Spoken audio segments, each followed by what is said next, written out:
एक दिन पहले प्रधानमंत्री नरेंद्र मोदी ने जिस अंदाज में सार्वजनिक मंच से यूनिफॉर्म सिविल कोड की वकालत की, उसके बाद तमाम सियासी पार्टियों से लेकर मुस्लिम संगठनों में हलचल तेज हो गई। और all India Muslim personal board ने सुबह होने का इंतजार तक नहीं किया। मुस्लिम पर्सनल बोर्ड ने देर रात इमरजेंसी बैठक बुलाई जो करीब 3 घंटे चली।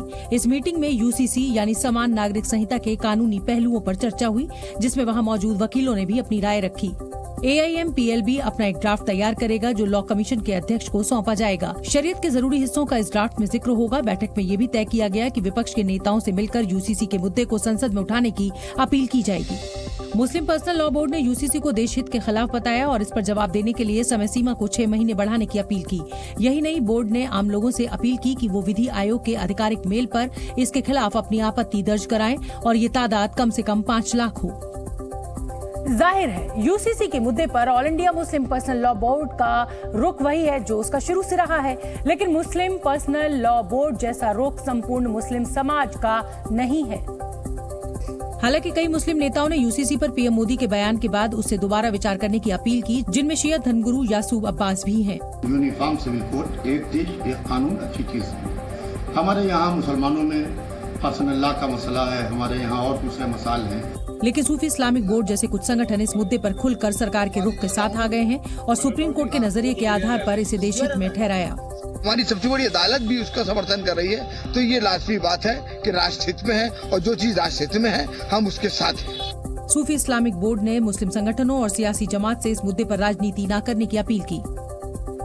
सूफी इस्लामिक बोर्ड भले ही इस मुद्दे पर राजनीति न करने की अपील करे, लेकिन इस पर राजनीति शुरू हो चुकी है। प्रधानमंत्री नरेंद्र मोदी ने जैसे ही इस मुद्दे को उठाया, सियासी घमासान छिड़ गया और पहली आवाज कांग्रेस से आई जो एक देश एक कानून की सोच के खिलाफ दिखी। छत्तीसगढ़ के मुख्यमंत्री ने आदिवासी संस्कृति और परंपराओं के बहाने इस कानून का विरोध किया।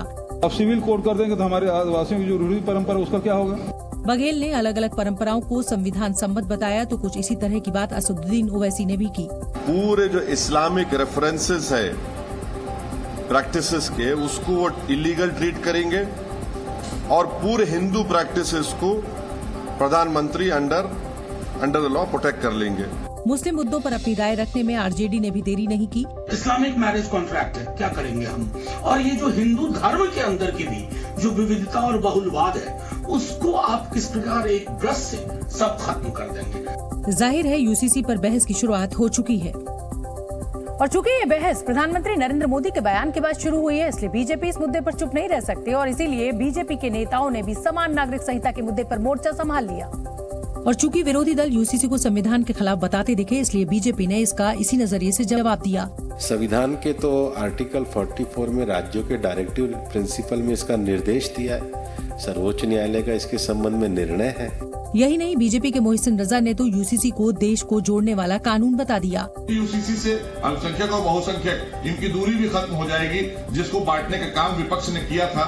बीजेपी नेता और वकील अश्विनी उपाध्याय ने भी यूसीसी को नए भारत की जरूरत करार दिया। हिंदू कोड वही आजादी के बाद बना है, बाकी शरीयत एक्ट मुस्लिम्स का, Parsi marriage act, Christian marriage act, ये सब अंग्रेजों ने डिवाइड एंड रूल के अंतर्गत बनाया था। निश्चित रूप से यूसीसी पर वार पलटवार का ये दौर लंबा चलेगा, लेकिन इस घमासान के बीच बीजेपी को इस मुद्दे पर बड़ा समर्थन मिला है। केंद्र के अध्यादेश पर बीजेपी का पुरजोर विरोध करने वाली आम आदमी पार्टी ने समान नागरिक संहिता के मुद्दे पर मोदी सरकार के रुख से सहमति जताई है। आम आदमी का ये रुख राजनीति के बड़े बड़े जानकारों को भी चौंकाने वाला रहा। सैद्धांतिक रूप से हम इसके समर्थन में हैं। आर्टिकल 44 भी इसका समर्थन करती है कि देश में यूसीसी होनी चाहिए। चूंकि ये मुद्दा कई धर्म संप्रदायों से जुड़ा हुआ है, इसलिए सैद्धांतिक समर्थन के बावजूद अरविंद केजरीवाल की पार्टी ने इस पर विस्तार से चर्चा की जरूरत बताई। सबसे बातचीत करके कंसेंसस बिल्ड करनी चाहिए इस पर, यह हमारा मानना है। तमाम सियासी मतभेदों के बीच आम आदमी पार्टी वो पहली पार्टी है जिसने विपक्ष में रहते हुए इस मुद्दे पर केंद्र सरकार का समर्थन किया। उत्तराखंड चुनाव से पहले बीजेपी ने यूसीसी लागू करने का जो वादा किया था, धामी सरकार उसे पूरा करने वाली है। जी न्यूज को मिली एक्सक्लूसिव जानकारी के मुताबिक उत्तराखंड सरकार ने बिल का ड्राफ्ट बहुत हद तक तैयार कर लिया है। बताया गया कि पुष्कर सिंह धामी सरकार ने 2,30,000 लोगों के सुझावों के बाद इस ड्राफ्ट पर मुहर लगाने से पहले लॉ कमीशन से भी उत्तराखंड की समान नागरिक संहिता पर चर्चा की। जो हमारी ड्राफ्ट बनाने वाली कमेटी है, यूसीसी कमेटी, उस पर काम कर रही है और वो सबके हित में आएगा। मुख्यमंत्री धामी मान चुके हैं कि ड्राफ्ट को अब अंतिम रूप दिया जा रहा है, जिसमें संविधान की मूल भावना सबसे ऊपर है। भारत की संविधान की जो मूल भावना है, जो भारत के संविधान में जो प्रावधान है धारा 44 में, उसके अंतर्गत ही जो है उस पर सारे काम होने हैं। धामी के मुताबिक लंबे समय से देश में एक कानून की मांग पर विचार करने के बाद उत्तराखंड ने ये पहल की। रिपोर्ट मिलते ही धामी सरकार विधानसभा से इसे पास कराकर लागू कर सकती है। उत्तराखंड समान नागरिक संहिता लागू करने वाला देश का पहला राज्य बन सकता है। जी न्यूज को बेहद भरोसेमंद सूत्रों के जरिए जो जानकारी मिल रही है, उसके मुताबिक उत्तराखंड के समान नागरिक कानून के ड्राफ्ट में शादी के लिए लड़कियों की न्यूनतम उम्र को बढ़ाने की तैयारी है, ताकि पढ़ने वाली लड़कियां शादी से पहले ग्रेजुएट हो सके। और यही वजह है कि हर हाल में शादी का रजिस्ट्रेशन जरूरी किया जाएगा, और जो शादी का रजिस्ट्रेशन नहीं कराएगा उन्हें सरकारी योजनाओं का लाभ नहीं मिलेगा। शादी के रजिस्ट्रेशन में दिक्कत ना हो, इसके लिए ग्राम स्तर पर रजिस्ट्रेशन की सुविधा मुहैया कराई जाएगी। यही नहीं, तलाक के मामलों में पति और पत्नी को बराबर का हक मिलेगा और तलाक का आधार पति पत्नी दोनों पर लागू होगा। महिलाओं के हितों का ध्यान रखते हुए पॉलीगैमी या बहुविवाह पर रोक लगेगी। साथ ही मुस्लिम महिलाओं की मांग के मुताबिक हलाला और इद्दत पर भी रोक लगेगी। बताया गया है कि उत्तराधिकार में लड़कियों को लड़कों के बराबर हिस्सा मिलेगा। लिव इन का डिक्लेरेशन जरूरी होगा, जिसकी सूचना माता पिता को दी जाएगी।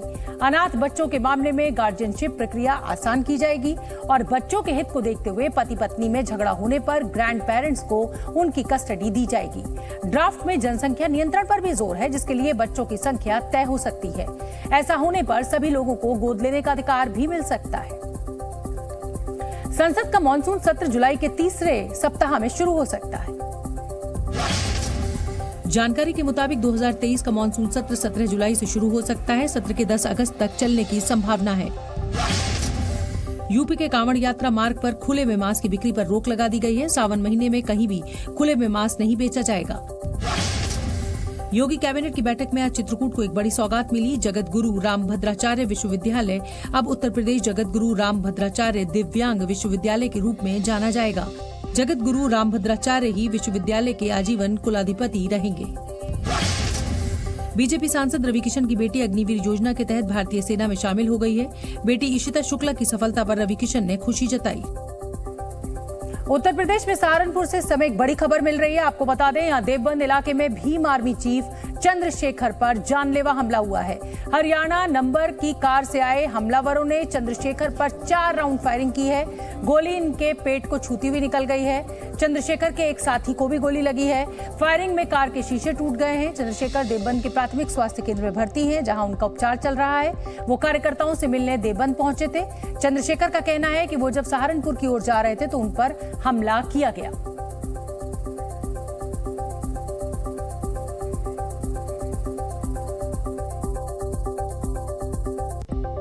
हमारे साथी का पहचान मुझे तो सही तरह याद नहीं है, हमारे साथियों ने पहचाना। तो गाड़ी जो है वो आगे की तरफ भागी थी, हाँ आगे की तरफ भागी, मतलब सहारनपुर की तरफ। सहारनपुर की तरफ, ये जो रोड सहारनपुर जाता है ना, काला रेडी वाला है, ये जो हाईवे है इसी की तरफ भागी। वो नीचे ही थी, उसी से भागी। हमने यू टर्न लिया। आपके साथ कुल कितनी गाड़ियाँ थी? आप लोग कितने लोग थे? अकेली गाड़ी थी उस समय हमारी। हमारे साथ के लोग शायद आगे पीछे थे। मतलब आपके साथ आप जब थे तो अकेली अपनी गाड़ी? हमारी गाड़ी थी, शायद मौर्य जी और बजपाल जी गाड़ी पीछे रही होगी हमसे। अच्छा, हाँ वो भी हमारे साथ थे, तो उनकी गाड़ी भी आगे पीछे रही होगी। बताया जा रहा है कि कार सवार हमलावर काफी देर से चंद्रशेखर आजाद की गाड़ी का पीछा कर रहे थे। मौका मिलते ही फायरिंग कर सहारनपुर की ओर फरार हो गए ये बदमाश। पुलिस इलाके की घेराबंदी कर बदमाशों की तलाश में जुट गई है। इसमें पुलिस को लगभग 5:15 बजे के करीब सूचना मिली फायरिंग की, जिस पर कि पुलिस अधिकारी मौके पर पहुंचे हैं। जो मौके पर देखा गया है, गोली पेट को छूकर निकली है और जो मजरूब हैं उनकी स्थिति ठीक है, खतरे से बाहर हैं, सामान्य स्थिति है। और जो घटनाक्रम बताया जा रहा है उसकी पुलिस पूरी पड़ताल करेगी और जो भी साक्ष्य हैं और जो घटनाक्रम बताया गया है उसके आधार पर जो भी संभव कार्रवाई होगी वो विधिक कार्रवाई पुलिस पूर्णतः करेगी।